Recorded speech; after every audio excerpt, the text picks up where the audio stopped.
Ano nga ba ang ginawa ni Carla sa pera na binigay ni Kalinga Prab? Ayan, bakit ganito ang naging reaction ni Kalinga Prab? Abangan, panoorin po natin ang video para alaman po natin kung ano ba talaga ang ginawa ni Carla sa binigay niya. Hello mga kalingap, magandang araw po sa ating lahat. Welcome back po sa ating channel. Ngayon dito po tayo kina Carla. At kung mapansin nyo, yung binigyan natin pera na 6,000 pesos, 6K yun ano? Nagamit na agad po nila dito sa kanilang bahay. Ayun, dami agad din ang pinaayos. Ang galing dito dito sa barangay na to. Pag binigyan mong pera, automatic, papaayos agad yung bahay. Ano? Ito mo, may semento na dito. Tapos, ito bro, sementado na rin itong ano nila. Yung loob, finish na. 'Di ba? Yun yung kanyang pangarap na nakaraan. Yung pangarap niya nakaraan ma-finish tong bahay. So nakakatawa naman po si Carla, kagaya rin siya ni Rose Ann na yung pera binigay natin, automatic pinaayos niya kagad sa kanilang bahay, sa munting bahay nila. Ito daw po ang daan. Basa pa daw po yung ano, basa pa yung semento. Hi Carla. Ay mga kalinga po. Galing naman nila Carla. Hello, Kuya Rab. Anong ginagawa mo, Carla? Hinahanda ko na po yung paninda ko.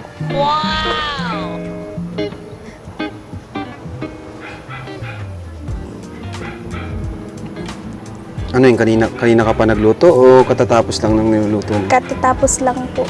Kakatuwa naman, Carla, kasi yung binigay pala namin sa'yo, inano mo na talaga agad sa bahay nyo, ano? Opo.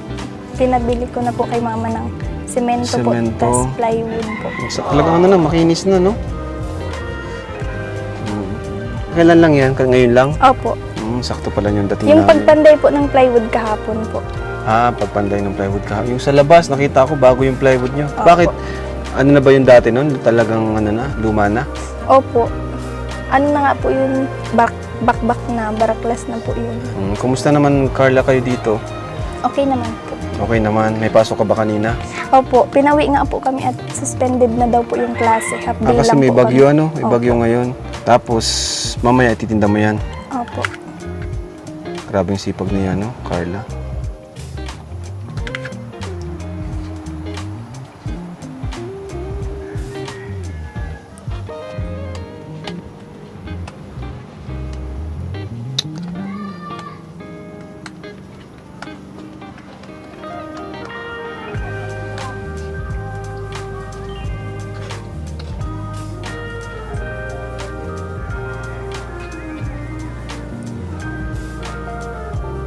Mamerienda po kayo, matimpla lang po ako ng kape. Kaso po maliliit yung baso namin. Maliliit. Ay, Opo. tamang-tama lang yan kay David.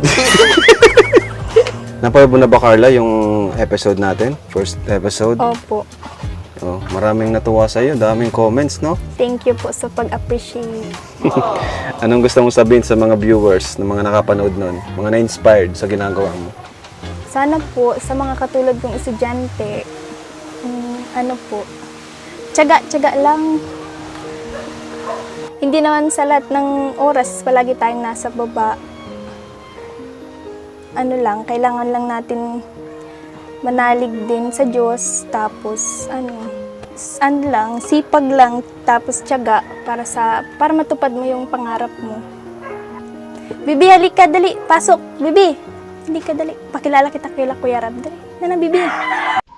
So yun mga kalingap, yun pala ang ginawa ni Carla sa binigay na pera ni Kalinga Prab sa kanya. So napaka bait ng batang ito. Yung binigay na pera ni Kalinga Prab sa kanya ay agad naman yan binili ng plywood at saka semento daw para mapaayos yung bahay nila. And ito nga, nadatnan din ni Kalinga Prab na inahayos na naman niya yung mga puto na ipapaninda niya. So talagang napakabait na bata. Napakaganda. Nakakaano yung ano niya, yung dedikasyon niya na makatulong din sa kanyang mga magulang at mapagtapos ng pag-aaral.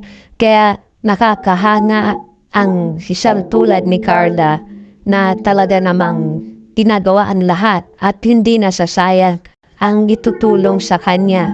Kasi talaga namang may pinaglalaanan siya sa bawat binibigay sa kanya. So, wag po tayong magsawa, suportahan po si Kalinga Prab at si Carla para sa kanyang pangarap.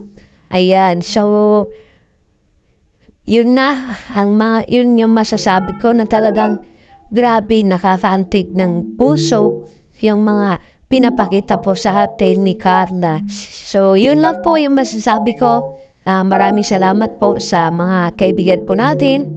Ayan, sa team Jump Card, ayan, comment down below kung kayo ay nasisiyahan din po at natutuwa sa ginagawa ni Carla. Maraming salamat po. Huwag po natin kalimutan, supportahan po si Kalinga Brad si Day. Kuya Basatos Matubang, siya Tate na Brads at saka ang buong team Kalingap. Ayan, siyempre si Kuya Jomar din. Supportahan niyo rin po. Maraming salamat po. God bless.